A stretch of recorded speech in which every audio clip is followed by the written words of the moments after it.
All right. We have a very special guest today.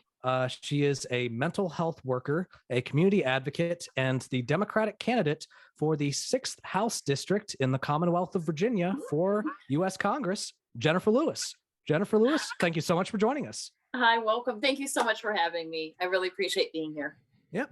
Let's go ahead and get right into it. So first off, one of the main things that I think that a politician needs to be able to answer immediately whenever they're running for anything is in easy terms, why are you running? Um, I mean, quick, fast, easy answer is my job. You said earlier I'm a mental health worker, and working that job, I've been in the field for 20 years. Been in my current position for the last 10 years, doing the work that I do, caring about the people that I work with, and coming up against roadblock after roadblock, and knowing that, you know, I can call and do all these things that I want to, but until we have a change in leadership, I'm going to keep running up against these walls. And until we have leadership that funds mental health, we're going to continue to have these roadblocks that I constantly come up against. And so it was just like, somebody's got to step up. And then with my background of being a grassroots organizer, being an activist, it just was, I've always wanted to run for office. And in 2018, I decided that was the first time I would jump in and run for office, especially with Bob Goodlatte retiring at that time. But this year, again, was just, somebody's got to step up and run. And I feel like I'm the one to take our voice, that empathetic, that passionate, that voice of understanding and compassion to Washington. You mentioned that there needs to be a change in leadership in terms of specifically funding for mental health.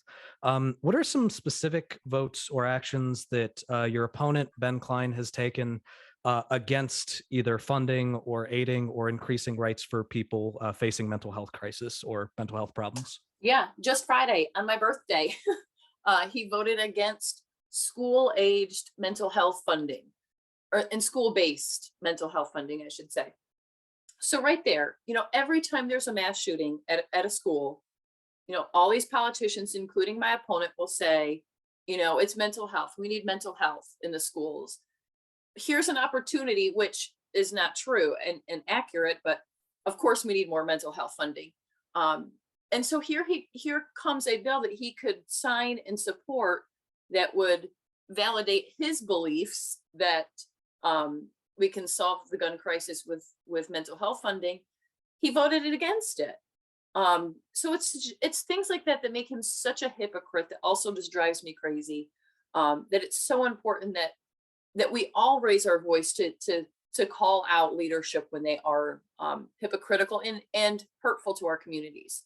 Going through your website, it seems like you've touched a number of fields within counseling and mental health. Are these kinds of problems things you've noticed throughout your career? And maybe as part of that, maybe you could talk a little bit to our audience about like your longer term kind of background and where you're coming from, and set the stage kind of for some of your policy priorities later on.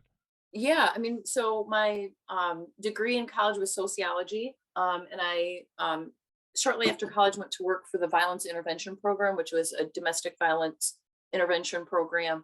And I worked at the Safe House, and that's where I first became trained as a rape crisis counselor.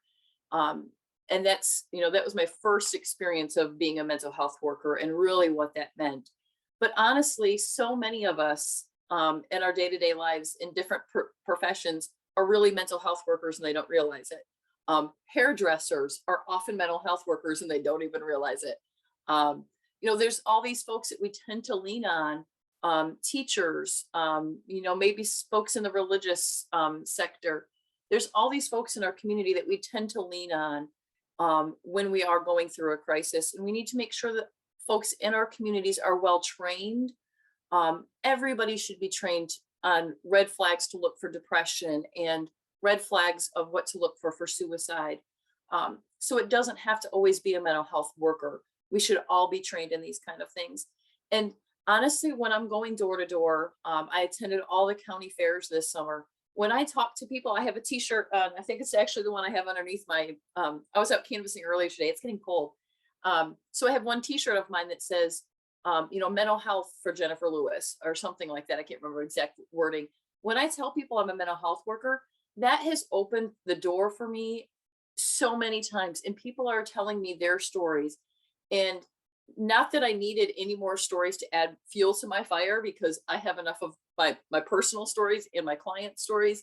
But I'm hearing all of these stories of people that are struggling so much, but are so resilient, that are living day to day with these struggles and still making it through to the next day. And it's amazing to meet these folks and know, like I said, just how resilient folks are. But people need support. We need to have more locally based services. So if somebody needs inpatient rehab, they can do that in their home community if they wanted to. They don't have to go 2 or 3 hours away to a community that they are completely unfamiliar with, have no supports there. So we need to. I do think one of the silver linings of COVID is it made people a little bit more aware of their own personal mental health. And I think people are becoming a little bit more open about talking about their mental health. That I do think the stigma is slowly peeling away. And once you have less stigma, then you will have more of those resources out there, because people will be more passionate about fighting for them to be funded.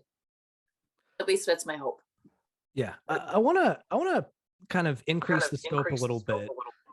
So you're talking a lot about mental health, but let's broaden the scope to health in general. Yeah, So you yourself are pro Medicare for all, yeah. which is actually a pretty controversial bill within at least elected Democrats. So why is it that you think that Medicare for all is the best way to go? And also, how does mental health services also factor into what you would perceive as the ideal Medicare for all system? So first, all of that is intertwined. So our mental health and our physical health are intertwined. You can't have one without the other. So if you're dealing with cancer, diabetes, these long chronic illnesses, that's going to impact your mental health. So if we've got insurance that's covering your diabetes and your cancer, but not covering your mental health, you're not getting a holistic treatment. And you can't discount the mental health piece in any treatment that you're having for your physical health needs.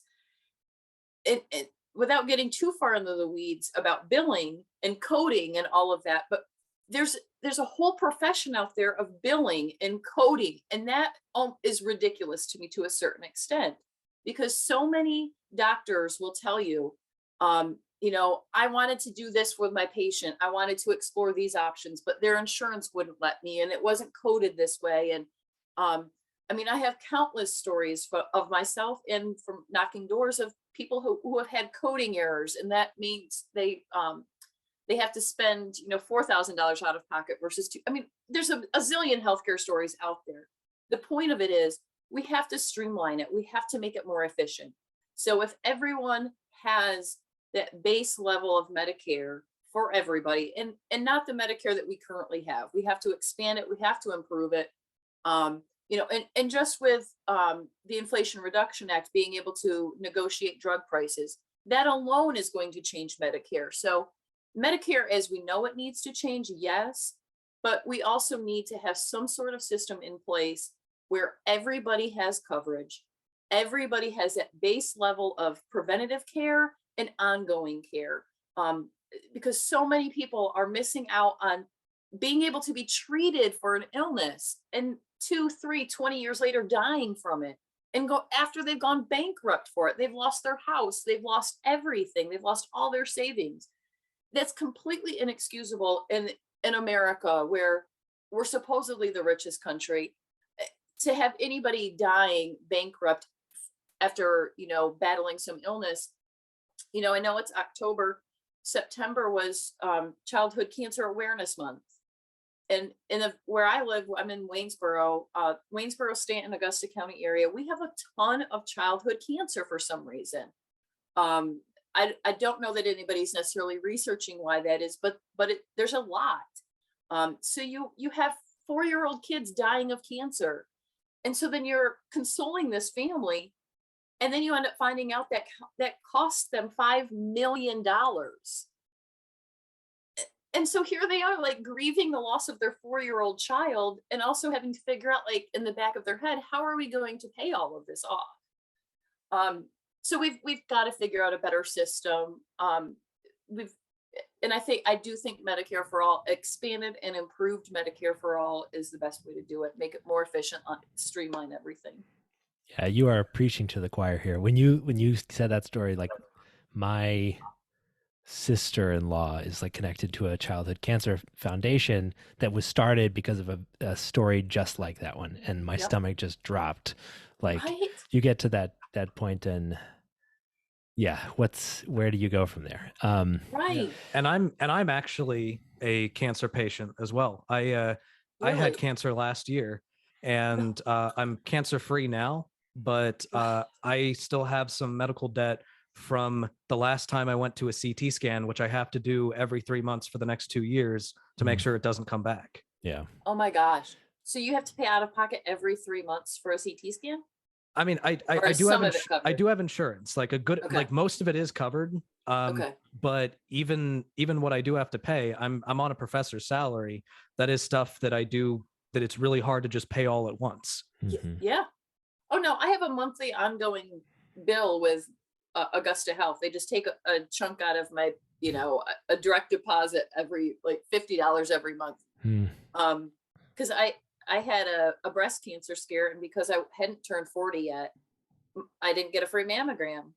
So that was $4,000 out of Stunning. pocket, Oh my God. right? And now I'm 41, and now I get one mammogram free a year. And you're Boy, like, lucky wait, what? you. Right. Yeah. Like, how crazy is that? We just like Unreal. tell your body, like, just hold off that cancer until I'm of age that my insurance will cover it. Yeah.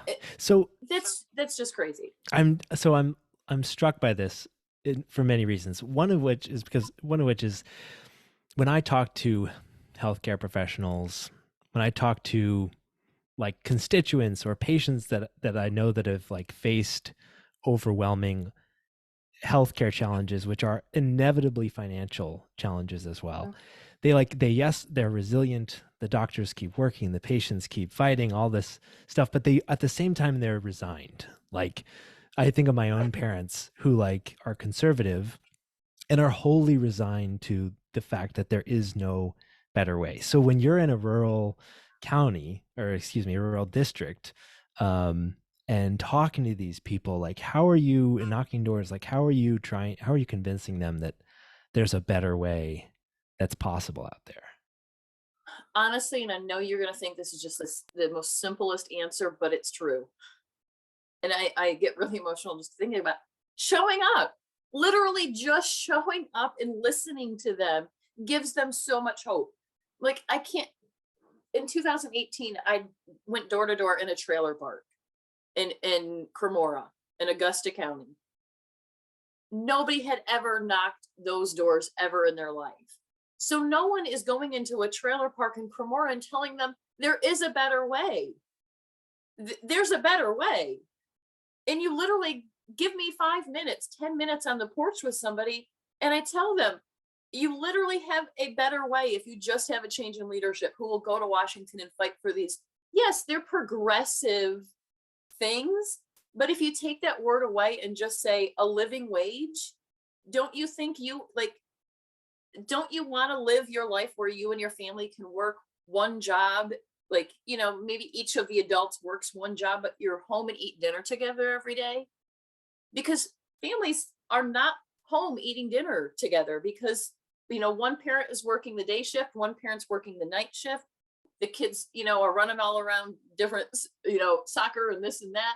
Like, we've got to slow things down and get people back to the whole reason that you decided to get together and have kids and a family to begin with. So again, if you just take that time to talk to people and peel away it's not progressive, it's not Republican, it's not Democrat. These are just everyday things that people care about. And everybody has a healthcare story. Every single person has a healthcare story. So I've never once knocked a door and somebody said, I have perfect healthcare and I wouldn't change a thing. And so there's no pushback. The only thing is the biggest difficulty is just reaching those folks. It's rural. It takes, like, I can canvass in Waynesboro and knock, 40 doors in an afternoon. Whereas that's, in Augusta County, you can maybe knock 10 doors in an afternoon. But those conversations are really important to have. Yeah, I want you to expand on that just a little bit, because it's no secret that this district is a very red district. It is a very rural district, and I just want to know, alongside what you've already said, what are you hoping to achieve in order to, or what is your strategy for getting conservative voters, because they are in abundance around here, to vote for you and to consider you as a viable alternative to Ben Klein? So I'll start with the easiest answer is Ben Klein is shooting himself in the foot to a certain extent, to a certain population of Republicans. I've had numerous conservative people approach me and say, I can't do Ben Klein. Like, don't like the guy. And a lot of your typical Republican, or you're more middle of the road Republican. You're not your extreme Republican. Maybe they voted for Donald Trump, but they weren't like MAGA. They vote for the Republican because that's what we do. But they weren't cheering for him. January 6th was a pretty big deal to a lot of Republican voters. The 6th district is full of veterans, full of ex intelligence officials. Those folks have a really hard time thinking about voting for Ben Klein. So that's one side of it. And then the other side is, again, having these conversations with folks. So Augusta County Fair, I have told this story a million times now. This guy approached me and said he was conservative and he's pro-life, but he doesn't like Ben Klein. So we talk and talk and talk for about 45 minutes. And when we talk about abortion, and like I said he identified as conservative and pro-life. And when I bring up abortion and I said, what about me? I'm pregnant. My husband and I want that baby. We're so excited. We've been trying for so long, but we find out at 22 weeks, the baby's not viable and I could die. Do you think that it's the right for the government to step in and tell me what choices I have on the table? And he looked at me sincere as anybody could be and said, of course not. I think you should have every choice on the table that you need to have. And I looked at him and I said, well, sir, then that makes you pro-choice. And so here's this man who's 65, 70 years old. No one had ever talked to him and told him a story about why someone might need to have an abortion. So many people have these beliefs and these thoughts because they've done nothing but maybe sit in front of Fox News, so they don't have any other perspective. But also, the Democrats aren't showing up to have these conversations with people. So it is some of our responsibility to educate the voters and have these tough conversations with people on their doors about abortion. If abortion is something that you are so passionate about protecting the right of, then you better start getting out there and having awkward conversations with conservative old men who really end up being pro-life when you tell them, what about your daughter?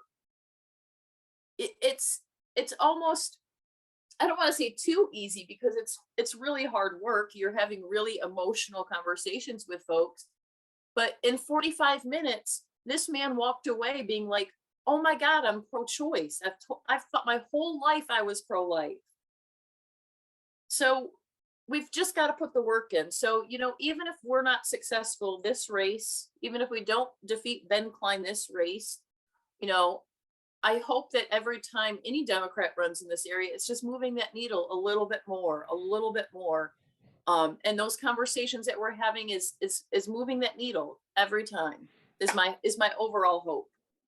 Yeah, we man, again, we echo that so much on this show. Like, how many times we talk about how popular $15 an hour minimum wage is, or how popular like unions are, or like legalizing marijuana. And these are like very popular issues that are part of your platform.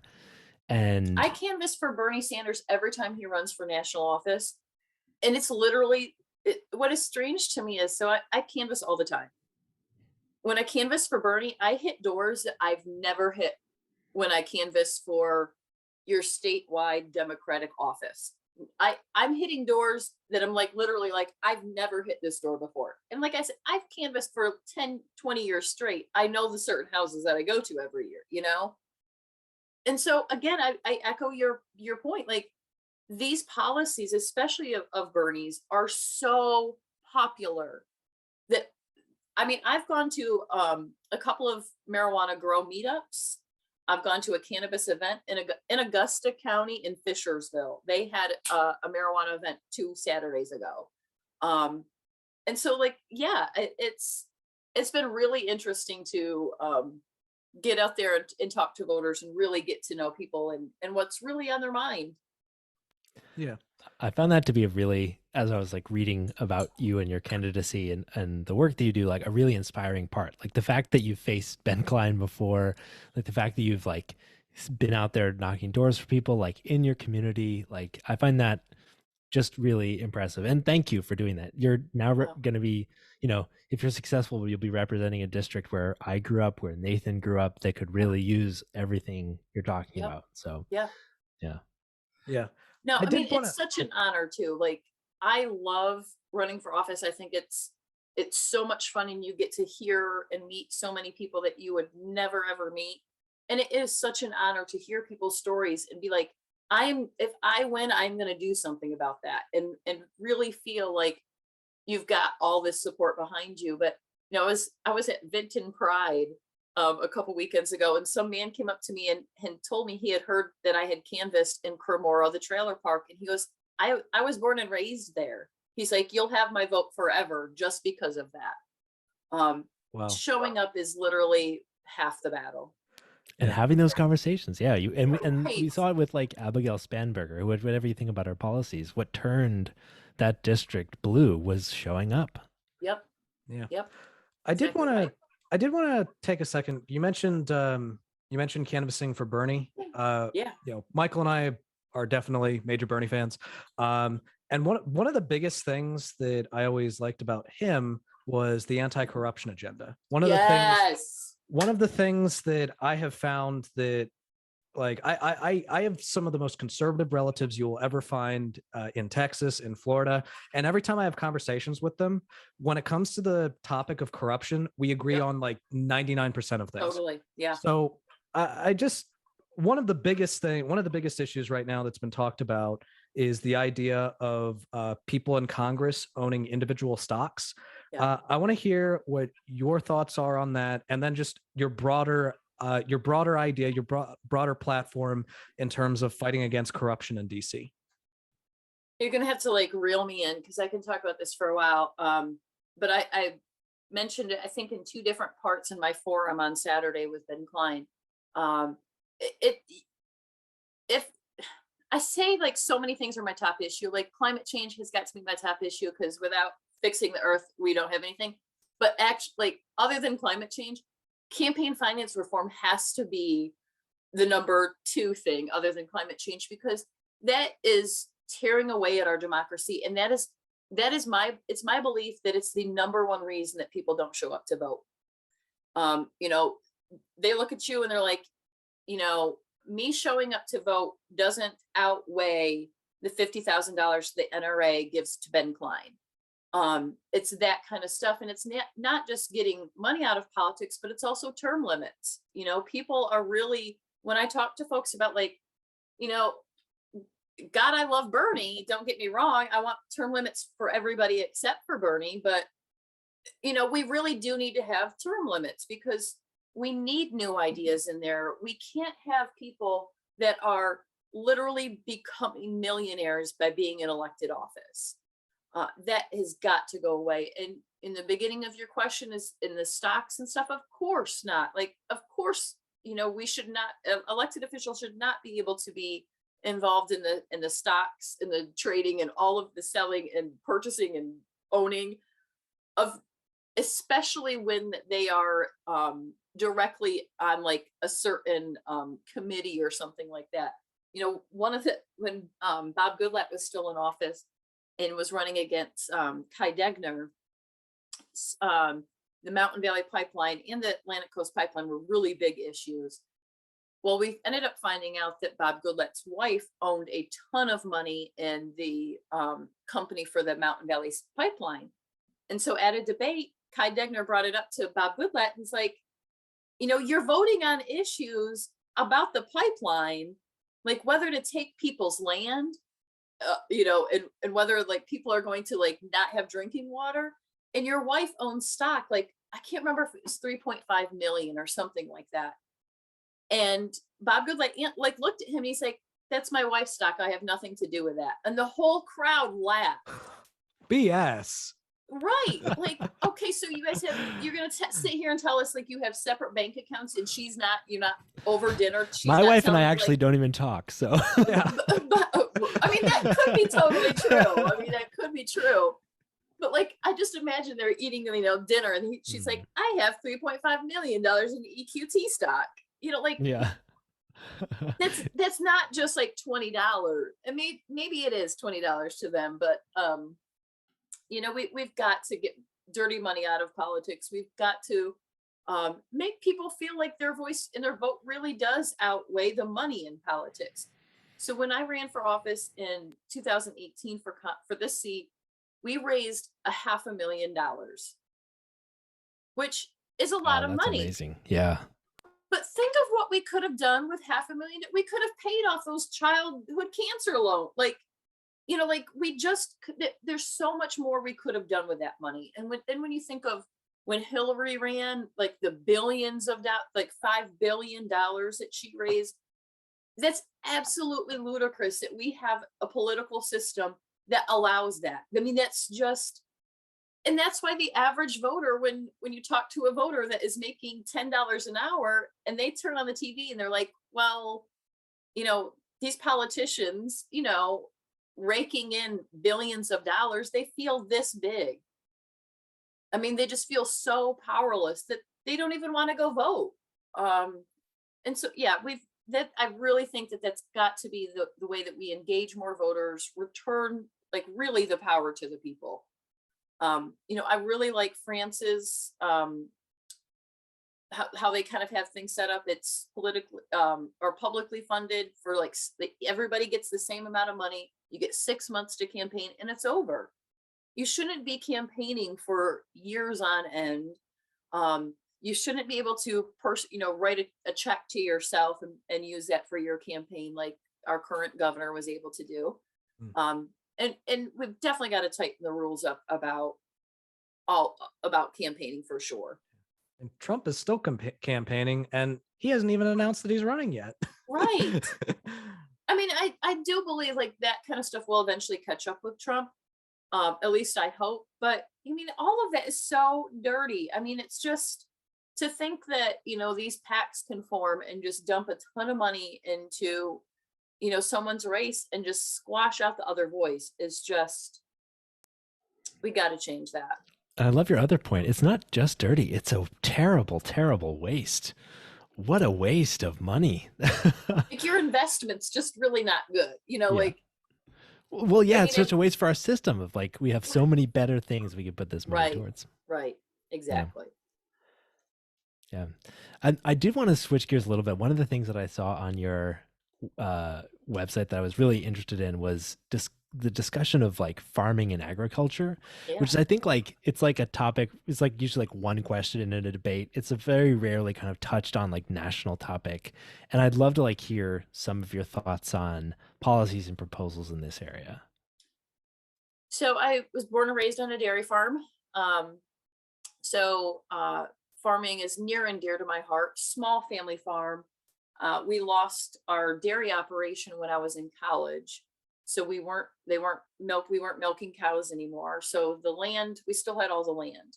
And I'm very happy to report now, my parents have 29 wind turbines under construction on their farmland. So this land that, you know, for generations was producing milk and cattle and all that is now going to be producing energy.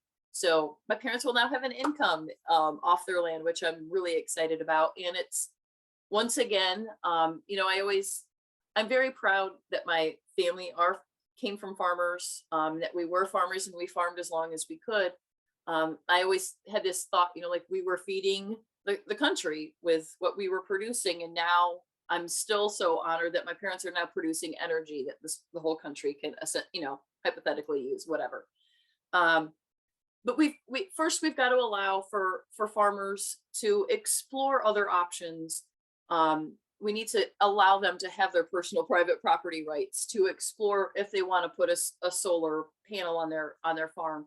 We have so many people pushing back against farmers trying to use their land in different ways to earn an income off of it. Solar panels are a great way to do that. The last thing I want to see is all this farmland get eaten up by developers, and then we just have a bunch of townhouses and things like that, which of course we need housing. We can talk about that later, but we also need farmland. All these people living in our area need to be fed. And so we want good, healthy soil. We want good, healthy produce and good, healthy cattle and livestock. I served for 4 years on the Headwater Soil and Water Conservation Board.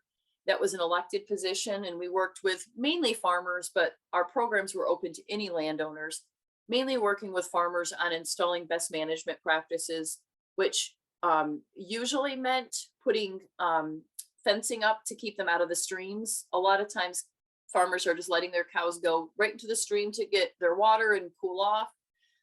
So that's terrible for a bunch of reasons. It's terrible for soil erosion. The animals end up urinating and defecating in the stream, which then just floats downstream. Just to be a little bit more gross, when your cattle sits in the water, you're letting it essentially marinate. And so you're not getting as good of a quality of product at the end. So all of these things are going to help you be a more sustainable farmer, but also give you a better product. So these are all ways that, and the Soil and Water Conservation Board, it's cost share. So they cover 75 to 80% of the whole project. So the farmer essentially has to kick in that last 25% to get all of their streams fenced up, to get a solar watering system on their property. And these are ways that we make our farms more sustainable, but we've got to address our soil health is terrible. And so we've got to go back to rotational grazing, rotational crop plantings, and ways to really replenish the soil that we have just depleted from decades of this high producing, high quality or quantity, corn, soy, just pumping out this stuff. We got to scale things back and bring it back to the way we kind of used to do things. Small, locally grown, these small farms, so you're not having these massive pits of cow manure because you have 4,000 cows on a teeny piece of grass. There's a better way to do it, a more humane way to do it, and we've got to make the change. And there's so many farmers out there that are eager to make that change, I think. And then, of course, we need to start thinking about encouraging new farmers to get into the industry. While sitting on the Soil and Water Board, I talked to many farmers who were in their 80s that their kids didn't want it, but they didn't want to just give it up. So I would love to see a federal program where older farmers are partnered up with younger farmers for a mentorship program for 10 years, and at the end of that 10 years, that older farmer is now retiring and that new farmer is picking the reins up and just taking over that farm. So we're protecting farmland, because I'm very stressed about, especially this area as sea levels rise. People from the coast are going to be coming to our area to rebuild their lives, and we've got to think we've got to house them, but we've also got to feed them. So we've got to protect our farmland at all costs. Yeah, absolutely. I'm going to super shift gears. and ask you about some foreign policy related. So, one of the things that Michael and I have spent a lot of time talking about on the pod is our relationship with Saudi Arabia, specifically in the context of their atrocities that they've committed in Yemen. The murder of the American journalist Jamal Khashoggi, their record on human rights with regard to how they treat women in their country. They have a guardianship clause, their record on LGBTQ equality, and yet they're one of our biggest allies in the area. So Barack Obama, Donald Trump, and Joe Biden have all approved weapons deals with Saudi Arabia. What are your thoughts on that? Yeah, you asked this at the Stanton debate. No, we should not be sending them weapons. Of course, I shouldn't say of course not, because clearly we do that and lots of people support that. No, I do not support that at all. And that's, a good reason, another good argument for transitioning to renewables. We've got to get off of fossil fuels so then we don't have to be friends with people that we're not friends with. And it's really screwed up to think that we are forced into these relationships just because of our absolute refusal to be aggressive about transitioning off of fossil fuels. I mean, it drives you crazy. And again, it just goes, when you start to think of like, why are things the way that they are? It all traces back to money. Like, who's making money off of this? And that's always the reason why. And to think that that anybody is comfortable with us being friends with them, given everything that you said. I mean, if someone was behaving that way in America, we would never tolerate that. So I think we should just, stop giving them weapons and quickly transition to renewables and not have to rely on foreign oil. Yeah, that makes total sense. So before we wrap up, we want to be mindful of your time. So we want to wrap up. Before we wrap up, I have a really tough question. On your website, it says you have 1 dog and 4 cats. So what are their names? What kind of dog?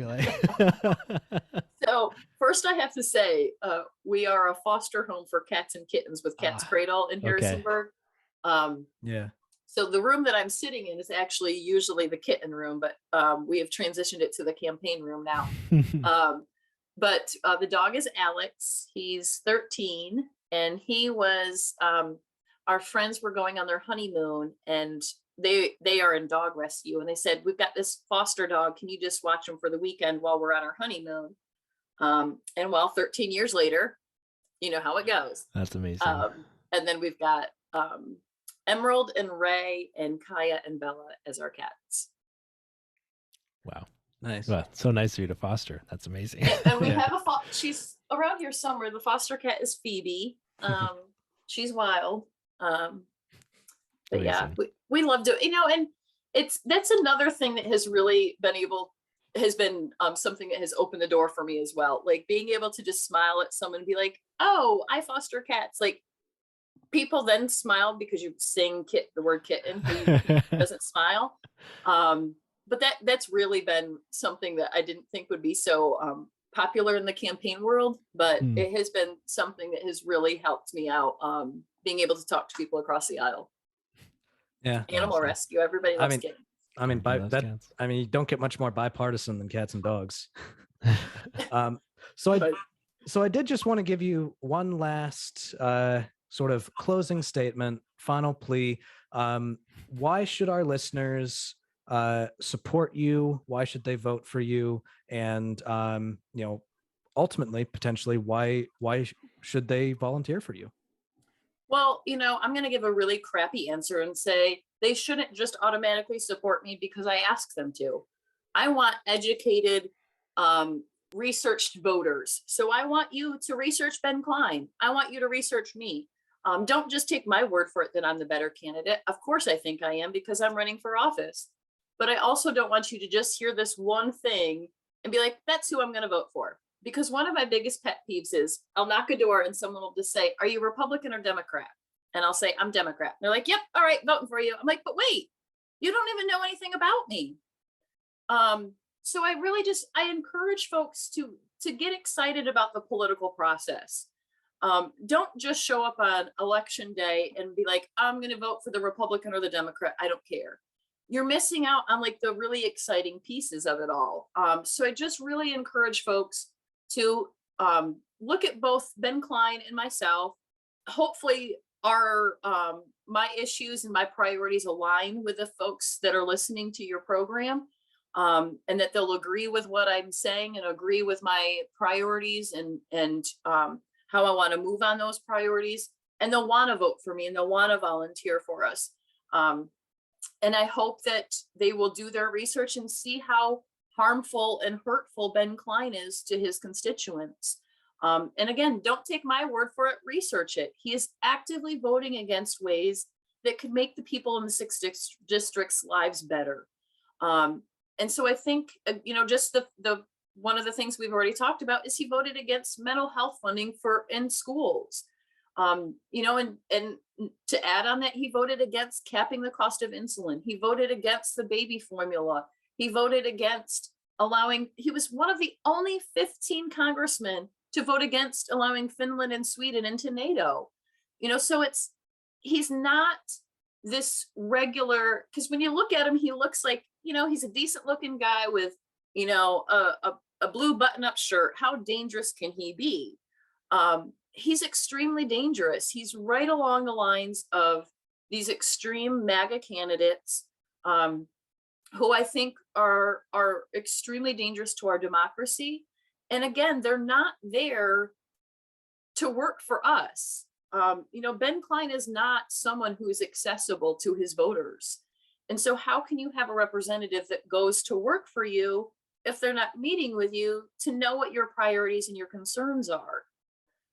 So I think everybody deserves a representative at every level, whether it's city council, school board, your House of Delegates, state senator, whatever it is. You need them to know what your concerns are and your priorities are, what you need help with. That's their whole job. And so I think, it's unfortunate that Ben Klein doesn't want to talk to his constituents, because again, just running for office has been such an honor to meet these folks and hear their stories and really think of ways that you could help them. I guess maybe that's why Ben Klein votes the way that he does, is because he's not having these conversations with folks, not crying on their doorstep as they talk about rationing their meds. I've had that happen, and it's so hard to walk away and feel like, if we don't win, this person is going to continue to struggle, continue to ration their meds, is going to prematurely die probably, because they don't have access to the basic things that they need and deserve. So I encourage folks to really look at the candidates, be an active and engaged voter. And if you are so inclined, I would be extremely honored to have your support. And of course, to have any volunteer time and volunteer hours, because that's the best way to have these conversations with folks and to get people to really realize how they truly think about things, is to have those really personal conversations. Thank you so much. And to our listeners, if you do find what Jennifer Lewis has said to be appealing, her website is friendsofjenniferlewis.com. We have been speaking to mental health worker, community advocate, and candidate for the 6th Congressional District of the Commonwealth of Virginia, Jennifer Lewis. Jennifer, thank you so much for joining us. Thank you so much. It has been a great honor, Jennifer. Can't wait to see you in office. This is so much fun. Let's hope. Thank you.